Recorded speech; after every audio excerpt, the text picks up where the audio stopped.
హర్యానాలో కొత్త రాజకీయ పరిణామం చోటు చేసుకున్నది.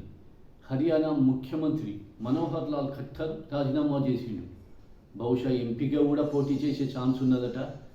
అయితే రాజీనామా చేయడానికి కారణం ఏంటి అంటే, హర్యానాలో బీజేపీ జేజేపీ కలిసి గవర్నమెంట్ను ఫామ్ చేసింది. జేజేపీ అంటే జననాయక్ జనతా పార్టీ. దుష్యంత్ చౌతాలా ఉప ముఖ్యమంత్రి ఉన్నాడు, మనోహర్ లాల్ ఖట్టర్ ముఖ్యమంత్రి ఉన్నాడు. ఈ రెండు పార్టీల మధ్యలో ఎంపీ సీట్ల పంపకం మీద క్లాషెస్ వచ్చినాయి. ఇక ఈ క్లాషెస్ వల్ల బీజేపీ విరమించుకున్నది జేజేపీ పార్టీతోటి.